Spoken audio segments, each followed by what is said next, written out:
Okay,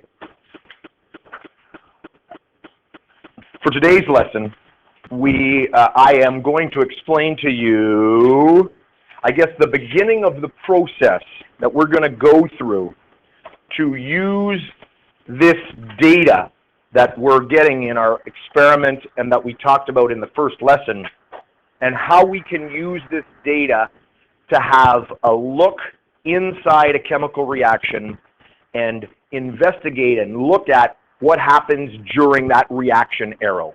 As I said the other day, we sometimes express chemistry almost as if it's magic. We have reactants, and then we have products, and we don't really talk about the process in which those reactants become products. And that's what we want to do in this little half unit. And that's what a chemist that we would call a chemical kineticist, or one who studies chemical kinetics, that's what their main purpose in chemistry life is, to take a look at a chemical reaction and try to truly understand on a molecule by molecule basis what is happening inside that chemical reaction. All right? So before I even start with the note, and you don't have to write this down, again, it's just me trying to give you an idea on why and what we're doing here, and I'm going to put it on the smartboard instead of the chalkboard so that people, the hockey players, can see this. Anyway, what we want to find, the part of a chemical reaction, the thing that is the holy grail, the thing that we want to figure out about a chemical reaction is something that's called the rate law, and that was stated on that front slide there. So we're looking for something that's called the rate law, all right? Now we're going to learn in a moment or two that a rate law is simply a mathematical equation, all right? And it has a particular form, and I'm going to show you this form, but I'm going to write it down now just so that we have something to talk about. But it is an equation that allows you to determine the rate of a chemical reaction that is dependent on the concentrations. Now we need a constant, so we're going to put that constant K in the middle there. And it depends on the concentration of the reactants, A and B, and they are to some exponent X and Y. And my little reaction that I'm talking about is simply A plus B to produce C, a very simple general chemical reaction. So this rate law is a mathematical equation that governs how quickly the reaction goes, and it's dependent on the concentration of A and B. I could give you an example of an equation that governs something else that you may have encountered. Let's just, for example, talk about, and I'm going to use a physics example because many of you have taken physics, and even if you haven't, it's not a big deal, but we have equations that govern the way we see and explain the force of gravity, all right? And that was proposed by Sir Isaac Newton. And that equation looks like this. Fg equals a constant, big G, m1 times m2 over r squared, and in this case, the r is the distance between the two objects. It's not the same r there, but it doesn't matter. There are essentially two equations. The gravity equation we use to determine the force of gravity between two objects. The rate law equation we use to determine the rate in which a chemical reaction will take place. The reason I brought in the gravity example is because I want to illustrate that when you are looking for an equation, there's always two ways that you can come about by getting that equation. The one way is by experiment, all right? Experimentally determining some information, making a graph. For those of you taking the 12U physics, straightening the curve. Good times, right? We love straightening curves, don't we? Come on, straightening curves. Physics people, who's taking the 12U physics here? You're all emotionless. You all know what curve straightening is, right? But you hate it so much, you don't even move. Anyway, all right. You get some data, you straighten the curve, you figure out the relationship. Those of you who know what I'm talking about, great. Those of you who don't worry about it. And you figure out that this is an exponent 1, it's linear. This is an exponent 1, it's linear. This is an exponent -2, it's an inverse square. For those of you who are not taking physics, don't worry about it. But we can always get that from experiment. The person who experimentally figured out this particular relationship, his name is Henry Cavendish. It was actually determined later on after Newton did it by theory, all right? But, oh, look at there. I'm getting an email. I hate that pop-up email thing. So, by Henry Cavendish, and he would have did some graphs, and I've lost my pen here. He would have did some graphs and found that it was linear, the relationship between the force of gravity and M1, and figured out all that stuff. All right? Okay? There's always a second way that you can get, and we'll go from here, not yellow, it's a terrible color, right? So from experiment to the equation. There's always a second way that you can get it, and that's from theory. I'm going to drop the color thing. I'm having trouble with the colors. You can always get an equation also theoretically, all right? Now, the way Sir Isaac Newton did it, there was a guy by the name of Kepler, and he had an equation that he figured out the orbits of the planets, especially Mars, and then he figured out this equation just by, looking at some data and came up with an equation, and then Newton took all those other equations that already existed and put it together. So guys like Kepler, again, you don't need to know this, work by Galileo, all right? Other guys doing some work, and then of course Newton. Newton then is the big guy who came up with the equation. But theoretically speaking, from the ideas of the other guys, he put all those other ideas together and came up with the equation. Now, we're going to do the same thing. For today and the next day, and probably another day after that, 3 days, we will be looking at experimental data to figure out the rate law. We will be looking at graphs, all right? And we're going to be looking at those curves that we figured out, all right? And we're going to be looking at rates. We're going to be looking actually at the initial rates. The only reason we get you to go through all of that work and graph everything and take the slopes of the tangents, one purpose is to have you realize, hey, look at the chemical reaction is slowing down. That's cool. It's not surprising, but it does. I'd expect that. The other reason is to get a rate so that we can find the rate law. And there's only one rate that we really care about in all of that data that we made you gather up yesterday. The only rate that's really important to figuring this out is the instantaneous initial rate, the slope of the tangent right at the beginning of the reaction. I think we asked you to do that. Try to find the tangent as close as you can to the beginning of the reaction. That's the only data that we really want as chemists. We don't want the data at the end, because what happens to the rate at the end? What does it become at the end of the reaction? It becomes the same. What's the value of the slope at the end of the reaction? Yeah, 0. It becomes 0. The reaction stops. That's not interesting. We want that initial rate. We want that rate right at the very beginning, because we don't want any products to be interfering with our measurements. So we take that initial rate. We get a whole bunch of numbers. Once we get that initial rate, we make a table, and it's got various things. We got all kinds of numbers there. And from those numbers, we could actually make a second graph. And that second graph, then, we could then figure out what the exponents are on these reactions. All right? Are you guys going to give a speech, or can you wait till the end? Excellent. So through experiment, we can figure out what the rate law is. We can figure out the equation that governs the chemical reaction. All right? At this time, homeroom rep should be returning to classroom meeting and then What do chemists do with the rate law once they figured it out experimentally? Well, another scientist grabs a hold of that information and then sits down and thinks. That's what theorists do.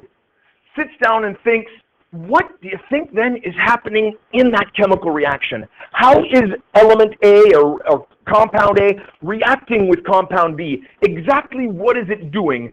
okay, let's predict. Maybe it's bumping into A and it's breaking that bond and it's making a bond here and then doing this and eventually producing C. They write it down, they make a prediction, and from that prediction of what is actually happening in the chemical reaction, they can make a theoretical prediction on the rate law. If it's the same, you say, great, I think I've figured out what's happening in the chemical reaction because I should get a rate law just like the experiment does. Then you can devise another experiment. Okay, if that's the way the reaction's happening, what if we stick a element D in there and see what it does? If the mechanism is the way we think it is, then it should do this. You do a test, does it work? No, rats. We don't know the mechanism. Let's go back and think of a new mechanism. And the job or the purpose of that chemical kineticist is to figure out exactly what's really going on in that chemical reaction so that the mechanism supports the experiment. That's true in any scientific endeavor. In the end, if Cavendish didn't figure out the same equation experimentally than Newton, then we wouldn't have Newton painted on the wall in our halls, because he wouldn't be as important. If the experiment didn't work out and it didn't support the theory, then we'd have to start again and make a new theory. So in the determination of a rate law, and the purpose of this really entire little unit is to first me show you how to experimentally analyze a rate law, how to figure out what that equation is for the chemical reaction, and then in the end we'll talk about what reaction mechanisms are, and we will learn how to get a rate law from the other side.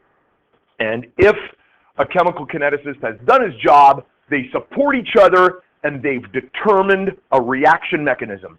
Way to go! That's a big deal for someone who studies chemical kinetics. All right? Now, this particular equation governs all of gravity throughout the universe.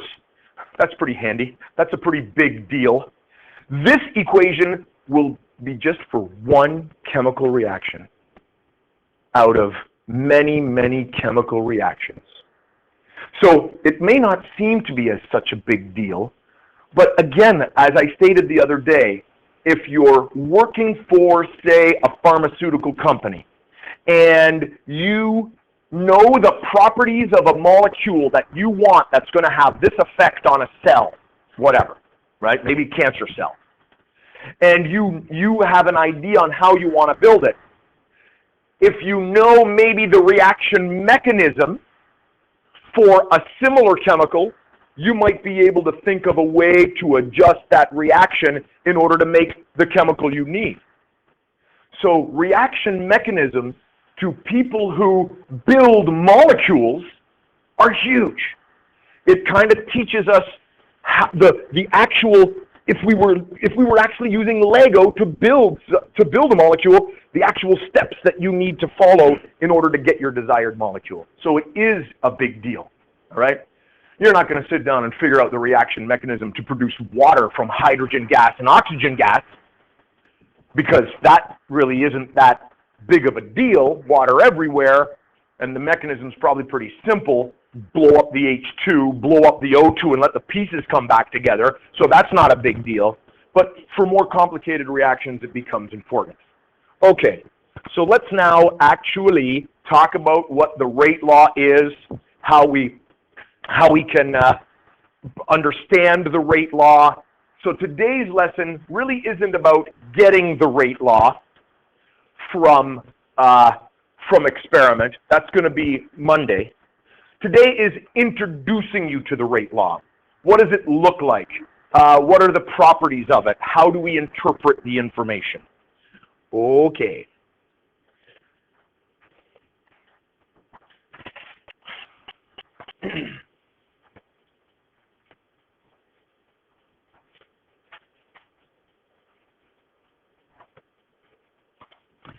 Sometimes it's called the rate law expression.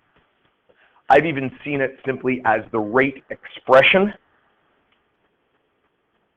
The term law is used because it's very much the law that governs the chemical reaction, just like the law of universal gravitation, which is what the other equation was that I put on the whiteboard.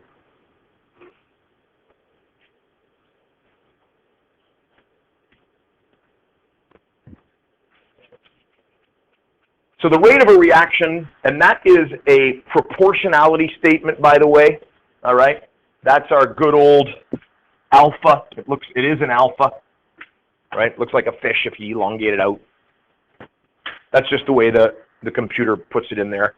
The rate of a reaction is directly proportional to the concentration of the reactant. That's the way that reads. The rate of a reaction is directly proportional to the concentration of the reactants. As reactants increase, so does the rate. And that's the concentration of the reactant. Increase the concentration, it goes faster. There's our concentration effect. One way to affect the rate of a reaction, increase the concentration of the reactants.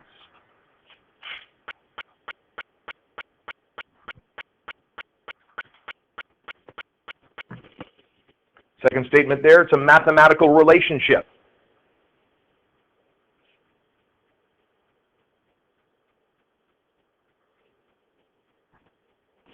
And the last bullet isn't huge in terms of, writing it down. If you're there, that's great. But it says the starting point for figuring out this relationship is the balanced chemical equation. And we'll be doing this so many times that you won't even realize that you wrote a statement saying, start with the balanced chemical equation. That's like anything we do in chemistry. Balanced chemical equation, starting point.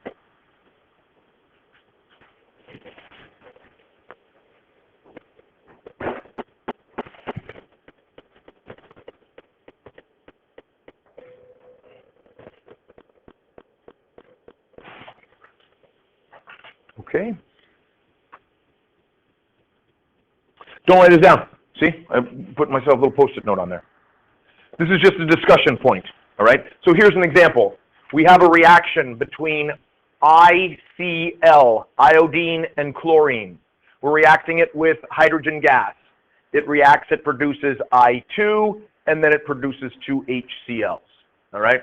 Now the question is, and as we just stated, concentration of the reactants determines the rate of this thing, the initial rate. I'm asking the question, does ICl have a greater effect because it has a larger coefficient? You might think yes. You might think ICl must have a greater effect. I need two of those things.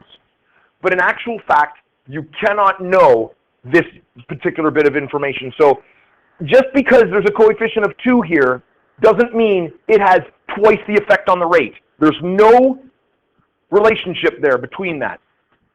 The reason is, and I'm giving you a little bit of a cheat ahead, mechanisms, this reaction probably doesn't happen in one step. Again, notice we've got 3 particles here, and I've said to you guys all along, 3 particles coming together in one point in space is a very rare thing. So this probably takes place in 2 or 3 subsequent steps. Maybe one ICl bumps into an H2 first, and then another ICl comes in and does something else. So there's no way to know what the rate law expression is just by looking at the coefficients in the balanced chemical equation. We need the balanced chemical equation to start thinking about it, but those numbers do not have any effect on the numbers in our equation, all right? The only way we can solve it is through experiment. All right. So here's an example of a rate expression. So you can write this down, all right?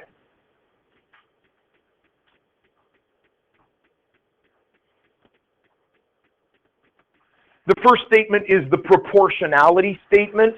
So there's our proportional to.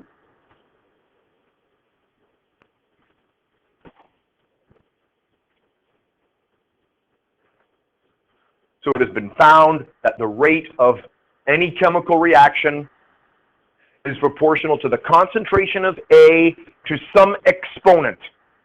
It could be a linear relationship, exponent 1. It could be a squared relationship, exponent 2. All right? It could, in extreme cases, be a root relationship. It still makes it increase, but not so fast. It could be a 0.5.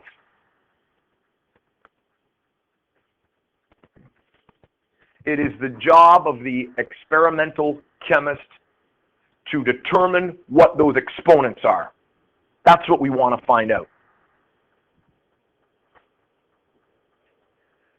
Again, physics people, you have a great advantage here in your minds because you know that if you've got a proportionality statement and you want to turn it into an equation, you've got to put in some constant, right?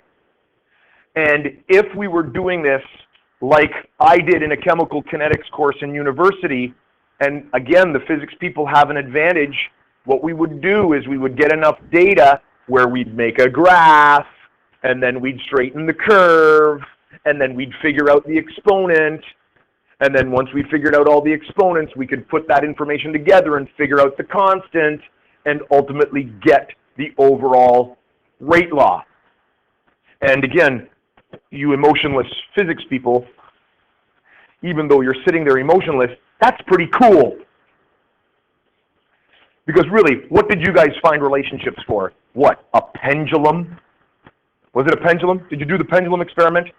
Spring bobbing, mass bobbing up and down on a spring. Sorry, mass bobbing up down on a spring. Mr. Petrus might get excited about that, but that's a mass bobbing up and down on a spring. Big deal. This is the equation that governs a chemical reaction. That's far more exciting than a spring bobbing up and down on a spring. Spring bobbing up. But anyway, you know what I mean. But that's essentially what we would do. If we had enough data, we would send you guys away and you'd do a bunch of curve straightening and figure out those things. Now, unfortunately, chemistry, physics is not a prerequisite.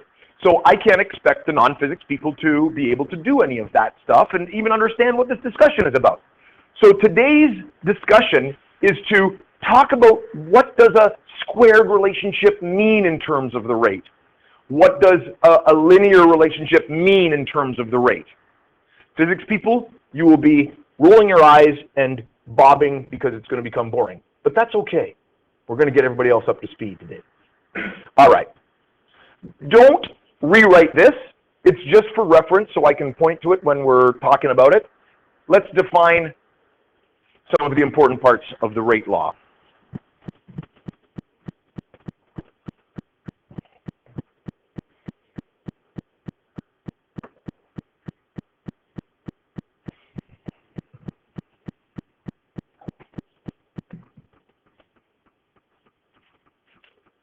And again, I am going to mention it again to the physics people. Keep in mind, you've done this. You're now just applying those skills to a chemistry situation.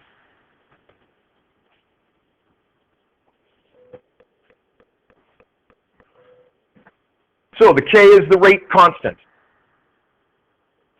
It's a number that just has to be attached to the other factors in the equation so that you get a correct answer for the rate. It turns out that the value of K varies with temperature. And that's a very important, again, insight into the chemical reaction.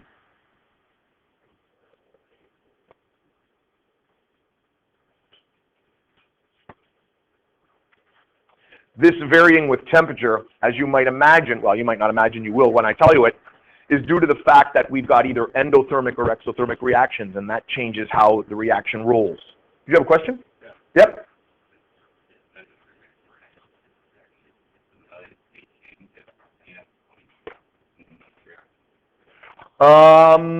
If you had a reversible situation, and I never thought of this, if you had a reversible situation, it would mean that I guess K could become negative. Ooh, we gotta watch that. That's not a bad little interpretation.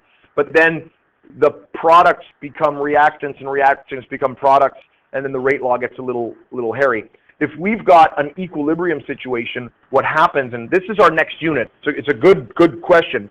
What happens is we've got to actually put together the two rate laws, one for the forward reaction and one for the reverse. Because a rate law is only stated in terms of reactants, all right? So as soon as you reverse reactants, you're going to have a different rate law because now you're going to have your product molecules in the rate law, all right, in the expression.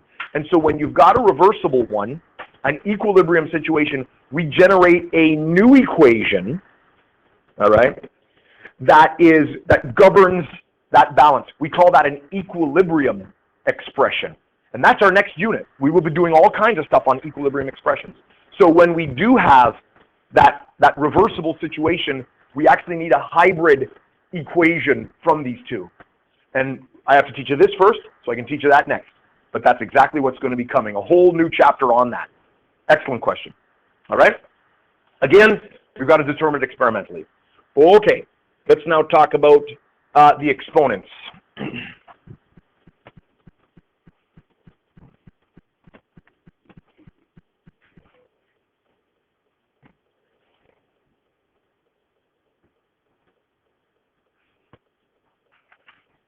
Again, don't rewrite that equation. You've got it at the top. It's just for me to point at when I'm talking. Now keep in mind, this is a general expression. If I have 3 reactants, I'm going to have an A, B, and C.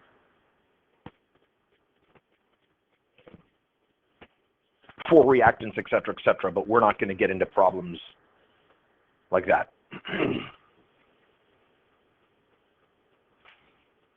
The exponents do not change with temperature. Again, they're determined experimentally. They describe the dependence of the rate of reaction on the initial conditions, whether it grows linearly or whether the rate grows with a squared relationship, et cetera. And when we discuss it as chemists, we call it the order of the reaction. What is the order of the reaction with respect to A? Oh, well, it's X.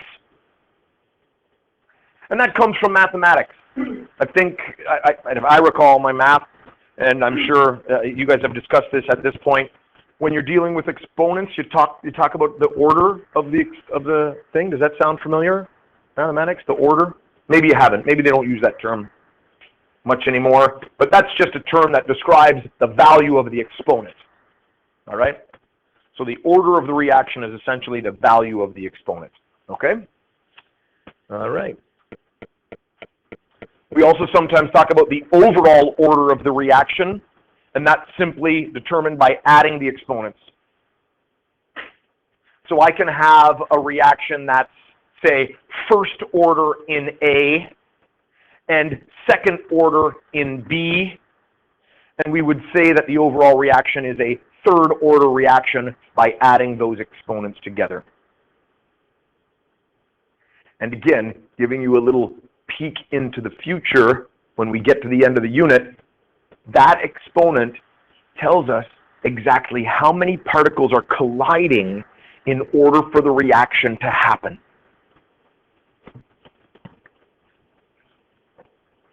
If it was first in A and first in B, it implies that A is running into B in order for the reaction to happen.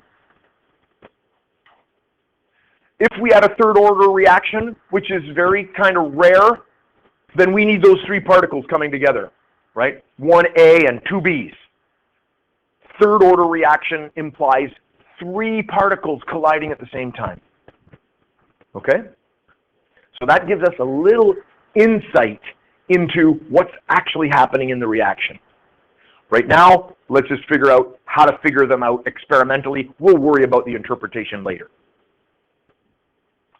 Okay, so let's now talk about if we had, and I do need you to write this down, if we had a reaction that was like this.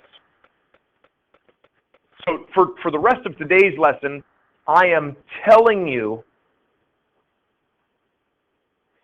what the order is.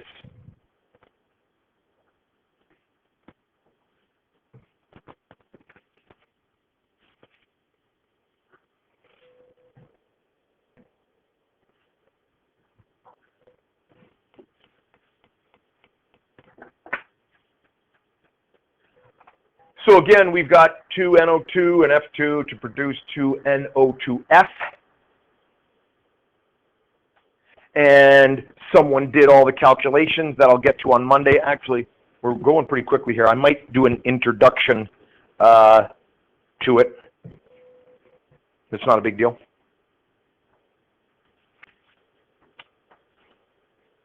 And experimentally, it was determined that the order of the reaction with respect to NO2 was 1, and the order of the reaction with respect to F2 was 2.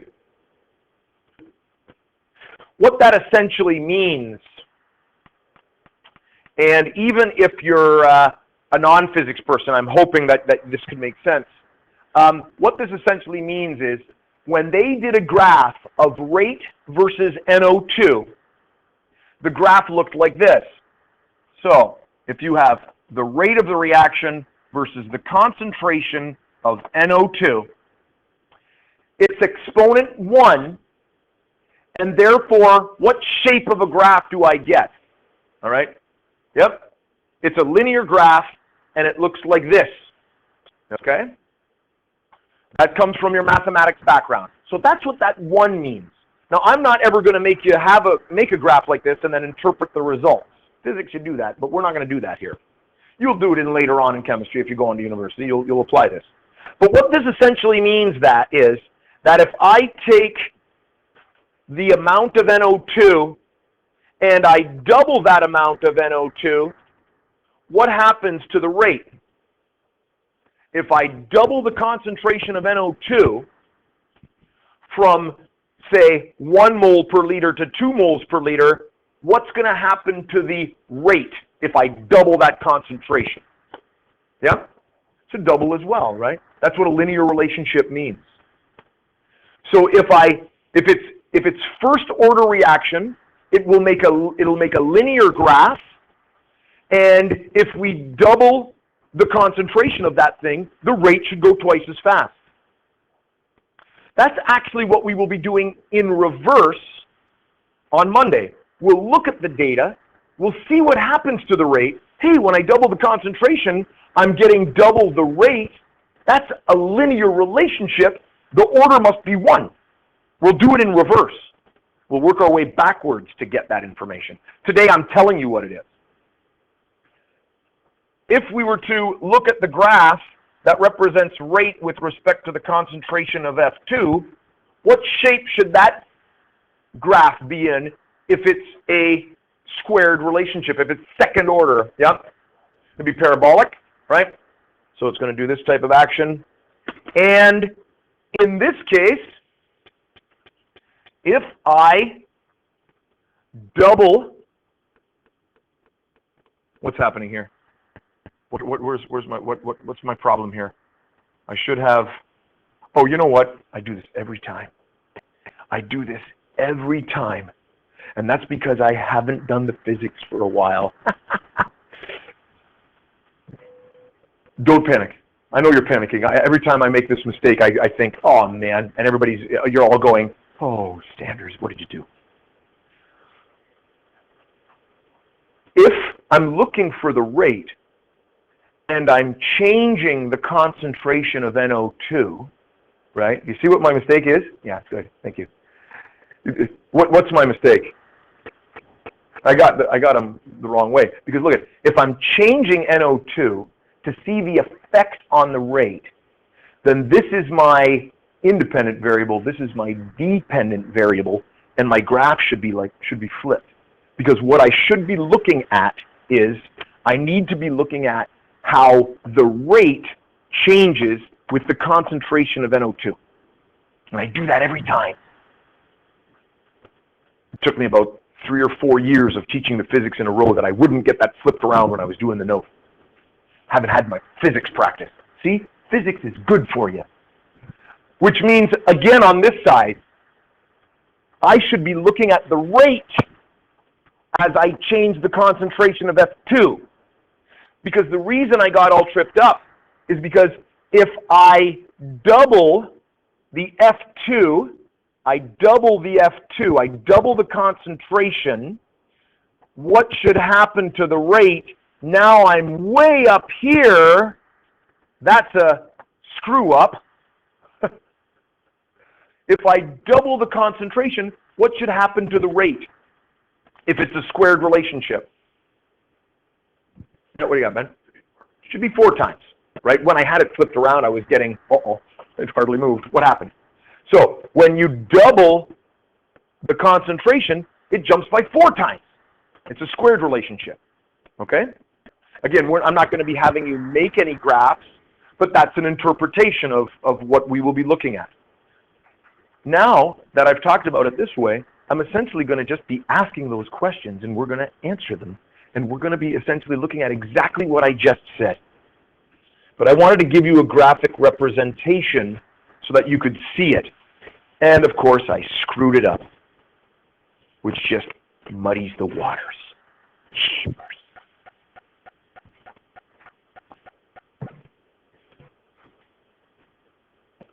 Again, no need to rewrite. That's just for reference. Oh, and look at, I've got a 1 up there, and I wanted to, that should be a 2. It's a typo, but you're not writing it anyway. 2.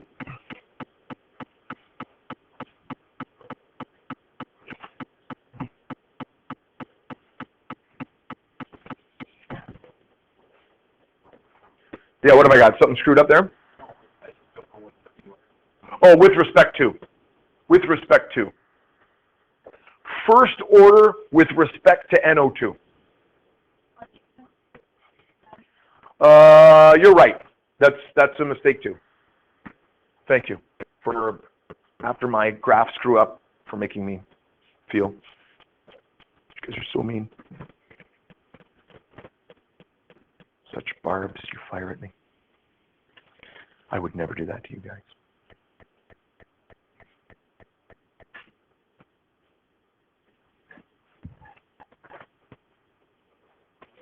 All right. So if NO2 is doubled, the rate is doubled. If NO2 is tripled, the rate is tripled.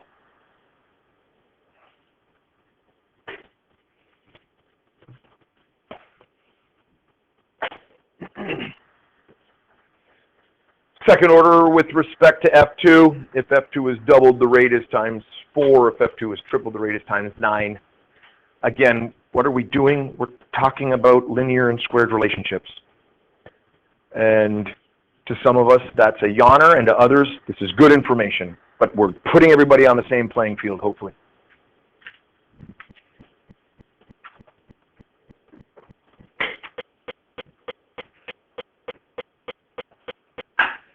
And it's third order overall because we add the exponents up.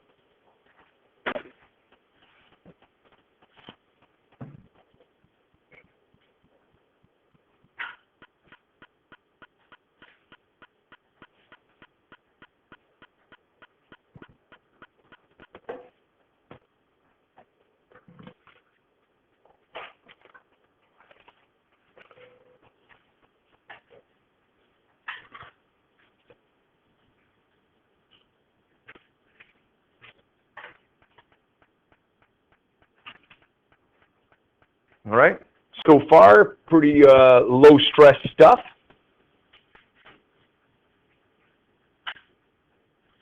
A little note, you can have a 0th order relationship.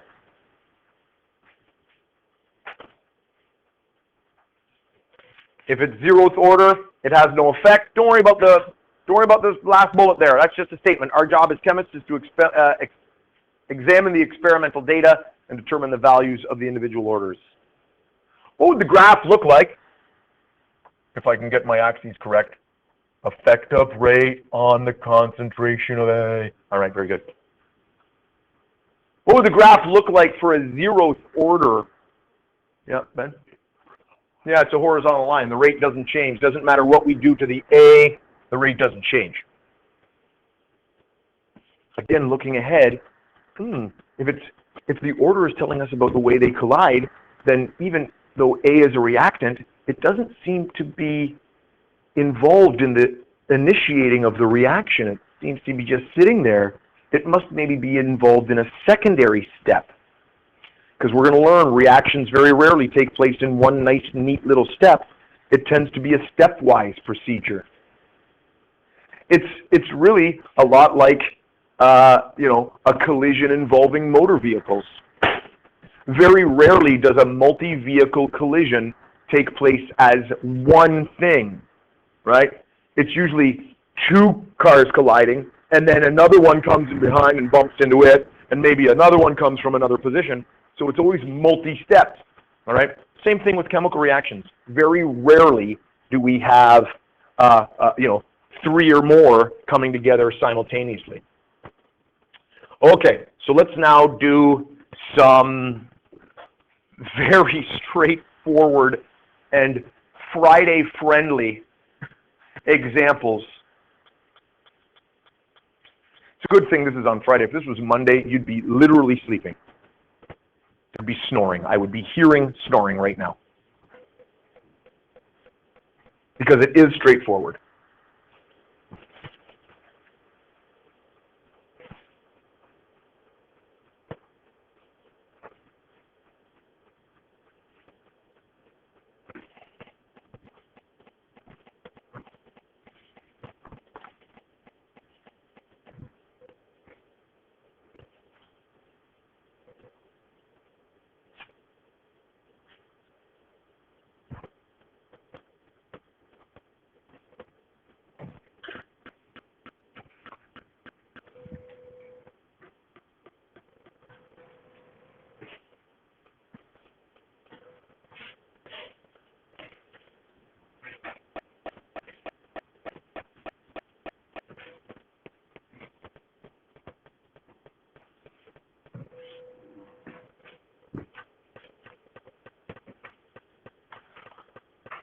Okay, so write the rate law expression for this.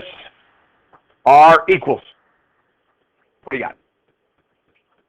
Jenna's got something, I can tell. What do you got, Jenna?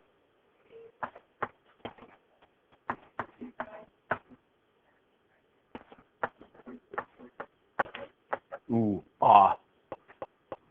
excellent. Do we need to pause for understanding? Okay, let's move on. So, this is still the same question. Now we're going to put some numbers into it.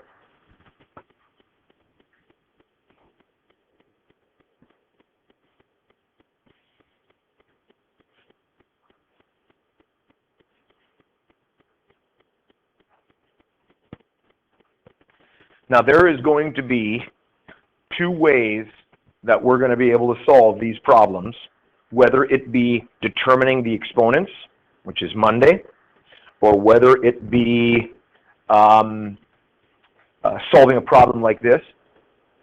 And one way will be kind of with your intuitive sense of what the relationship is and how we're changing a concentration and what should that do to the rate, and kind of just logicking it out step by step. And then there's a mathematical equation we can derive and stick the numbers in and spit out a number. Both ways are valid. I don't care which method you use. Again, I'm gonna distinguish the difference between those who are taking physics and not. Those who take physics like the equations, give them an equation to work with. Those of you who don't like equations might just want to, okay, let's think this through here. Or, both. So the first way, let's just do it very logically. What's changing here? What's changing in my question? Yep. The concentration of NO2. And what's happening to the concentration of NO2? Whoops, I got to put my pen down here. The concentration of NO2, and what is taking place with the concentration of NO2? It's doubling. Ooh, ah. Let's do a little bit of math to figure that out. 0.40 molar divided by 0.20 molar equals 2 times. I've got 2 times the concentration. I'm also going to do this mathematically, with an equation in a moment, because we're going to use the equation method on Monday when we do the next step. If the concentration of NO2 has doubled and it is a second order reaction, what's going to happen to the rate of this reaction?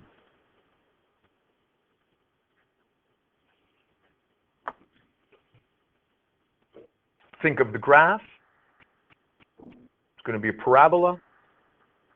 I'm doubling the concentration. What's going to happen to the rate of the reaction? Yep. It's going to be times 4, right? Because of the rate being proportional to the concentration of NO2 squared, then if I double that concentration of NO2, that means I'm going to have times 2 and it's squared. Therefore, the rate is going to be proportional to or increase by times 4. All right? I know it's not good notation, but we get the idea. Therefore, the rate is going to be equal to 1.2 times 10 to the minus 3 moles per liter seconds, or moles per liter per second, times 4.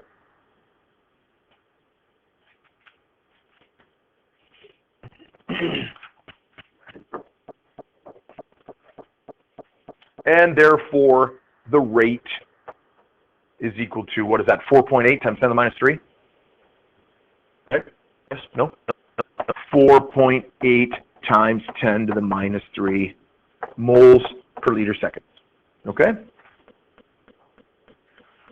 That's just using some logic. If we know it's a squared relationship, we double the concentration 4 times. I'm going to clear the screen, and I'm now going to do it again using some mathematics and some logic. All right? And this is going to come in handy in the future as well. So let's just let's clear the screen here. How do I, no, that's not what I want. Clear the ink. Okay. Essentially, we've got 2 rates, right? Essentially, we want to figure out what rate 2 is. And we're given a concentration 1, and we're given a concentration 2. There's actually 2 rate laws that we're dealing with here. It's not 2 rate laws, it's the same rate law, but we've got rate 1 is equal to K times the concentration of NO2 squared, and I forgot about the CO. We'll bring it in here as well. CO1 to the exponent 0. Rate 2 is equal to K, because we didn't change the temperature, we just changed the concentration. The concentration of NO2 squared times the concentration of CO2 to the exponent 0. So I've essentially got two rate laws with 2 sets of numbers in them. Okay? What can I do with this CO? What is anything to the exponent 0? Yep. It's equal to 1. So I could make that equal to 1. I could leave it in, because even if it wasn't to the exponent 0, something interesting is going to happen. I want an equation that relates rate 2 to rate 1 and NO2 to NO2 1. I can literally just divide off these 2 rate laws. I'm going to put the 2 on the top, just because that's what I want to find. If I have R2 divided by R1, and now I'm going to just put in the expression for R2 there, K NO2 squared times CO2 to the exponent 0 over K, because we're at the same temperature, NO2 squared, because I'm now talking about the initial condition, CO1 to the exponent 0. So what did I do there? I simply made an expression that divides the rate at conditions 2 by the rate at conditions 1. What can I do to simplify my equation here at this point? Yep. I can cancel out the K's. All right? What else can I do? Yep. Yeah, we haven't changed anything, have we? We haven't changed the CO. So that's correct. Sorry, it's not CO2. You get the idea. CO conditions 2 is equal to CO conditions 1, because those haven't changed, they're constant. And therefore, what can I do with the COs? I can cancel them out. I could cancel them out even if the exponent wasn't 0, if it was, say, to the 1 and the 1, because we're leaving the COs constant in this question. Okay? So now I've got a nice little equation. R2 over R1 is equal to NO2 squared over NO2 1 squared. Okay? I'm going to clear the screen right now and clean that equation up. which means I can write this as R, oh, I like yellow, R2 over R1 is equal to, all right? Now, there's one other thing I can do. I can pull the exponent out because they're both to the exponent 2. NO2 2 over NO2 1 all to the exponent 2. All right? When I used to teach the physics, I used to call this the relation equation. It relates any 2 points on a graph.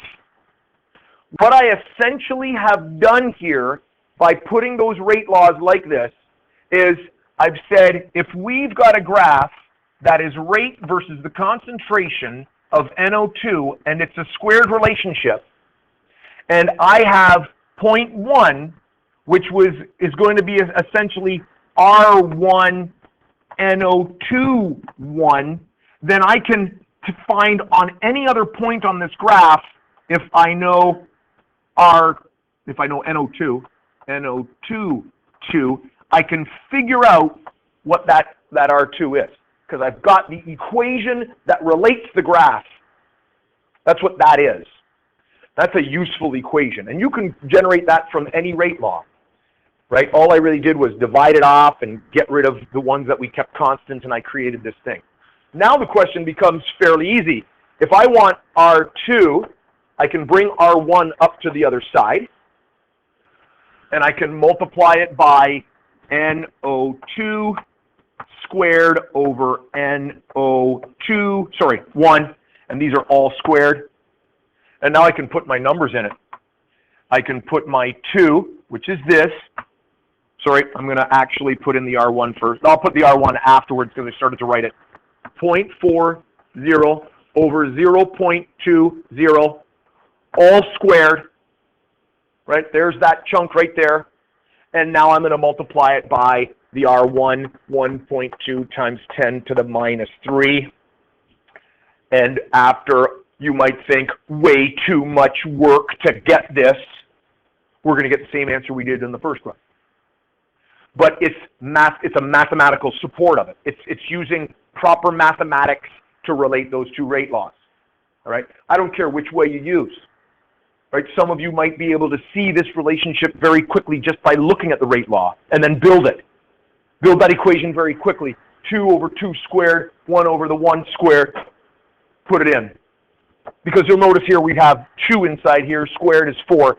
That thing right there, this piece right here, is what we did the first time, is times 4. There it is. And so you end up with the same number. What is that? 4.8 times 10 to the minus 3 moles per liter seconds. Okay? I used to call that the relation equation when I did the physics, and again, it just relates 2 points on a graph. Repeat for CO. Well, repeat beat for CO. Let me back this up. Repeat for CO. What is the relationship if we doubled the concentration of CO? What's the relationship? What's the exponent on the CO? 0. So what happens if I double the CO? Nothing. There's no effect on the rate. All right? So we're not going to go through the entire equation. No effect on rate if the concentration of CO is times 2. All right? There's no effect due to the 0, due to the fact that it's a 0th order reaction. Okay? We could do that whole equation thing again, but then you're going to get it to the exponent 0, and it'll be 1 in that bracket. And so R2 will be equal to R1 times 1. That's not fun. All right? One last thing that we have the ability to do once we know the rate law is to calculate the value of K. We will be doing this also on Monday. And essentially, and again, because I know I have people that take physics in here, I want to make reference to it because it gives them a little more understanding, but you other guys will be fine. Essentially, what you would do in your physics class to get K, well, actually, you tell me. Once you find the relationship and you've straightened your curve, how do you get to K? What's that? It's the slope of the straightened curve, right? That's what you would be doing. If we were doing a rigorous analysis of this, you'd get your data, straighten the curve, take the slope, all right? Because we're not all physicists here, we're going to take an easier approach. If you're given all of the information in the equation, the rate and all of the concentrations, substitute in, rearrange, and solve for K. All right? Substitute in, rearrange, and solve for K. So in this case, we have R is equal to K, C exponent 0, NO2 exponent 2. I want to isolate for K. I can actually simplify this. What is that equal to? 1. So I can simply say that thing is equal to 1. That's a notation that my professors used to use if I could figure out whether it was equal to 1 or 0. Once I know that, I'll just put a line through that, and I'm just going to put the number 1 up there, which means I'm going to just leave it because it's 1. I want K on its own, so R divided by NO2 squared is equal to K. All right? And putting in the numbers, we're going to have 1.5 times 10 to the negative 2, and that's going to be divided by, where is the NO2? This one? And that's moles per liter seconds, and this is 0.50 moles per liter. And what are we getting for the value of K? Yeah, what you got, Ben? Sorry, you're right. I dropped a square. Good job. I'm sensing the end of the class. At the end of Friday, really. I'm just a little giddy that it's Friday. Got a number? 16.6. So 2 significant digits, 17. 17. Now, all K's have a unit, and all the units for K are different depending on the rate law, because the units are going to depend on what the exponents are in here. I'm not going to have you guys worry about the units on K. In university, they'll make you worry about the units for K. The old textbook didn't have you worry about the units for K. I haven't looked that closely at this textbook yet. If it asks you to worry about the units for K, don't worry about it. It's a little complicated. In this case, the moles per liter, the moles cancels out the moles. Actually, that's not even true. This is squared.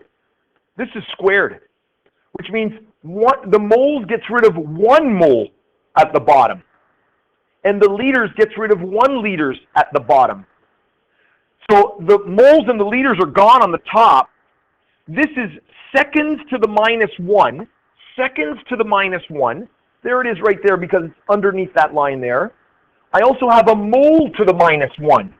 Mole to the minus 1. And then I've got a liter that's on the bottom. What's the matter? That number's wrong. That number's wrong. I can't erase. See? The erase function does nothing anymore. It writes. It doesn't matter. The system is supposed to work that it's the last thing you pick up. See? Now it just does nothing. Which means I've got to scribble.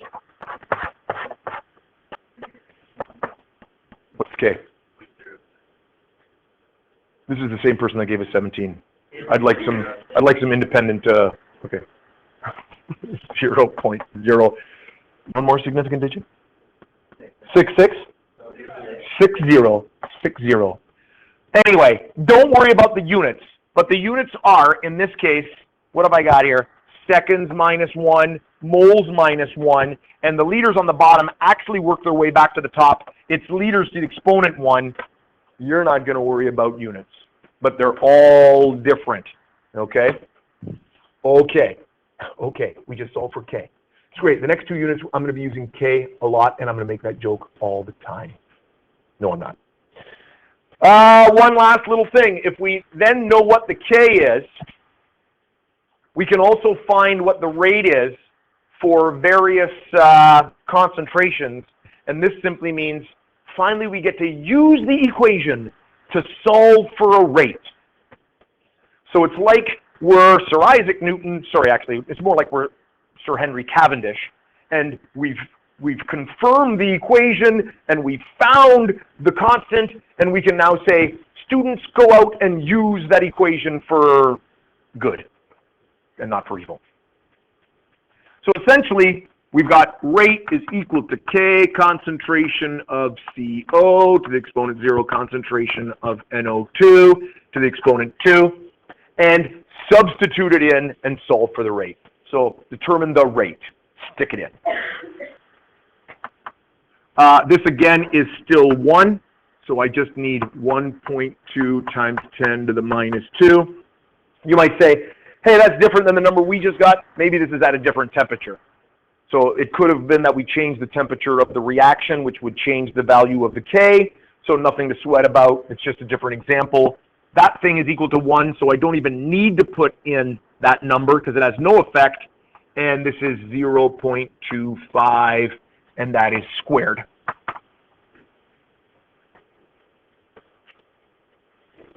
We'll go with Christian.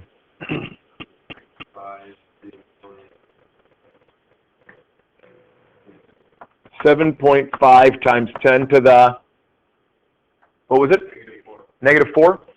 Negative 4. And even though you don't need to worry about the units on the K, you do need to know that when you get a rate, it's always in moles per liter per second. You can put the seconds underneath there as well. Moles per liter per second. You could even put the second per in there and it would still be correct. Just like acceleration is, meters per second or meters per second squared, however you want to put that. Doesn't matter. But you do need to put that proper unit in. And as you can see, 2 questions. I thought I was going to be done crazy early. It is fairly early, but I don't have time to introduce you to the next thing. So you could get those questions done and be free and clear for the weekend. Wow. Oh yeah, you got a lab to work on. Oh, well, there you go. You got a lab to work on. You're going to find the lab is like super straightforward.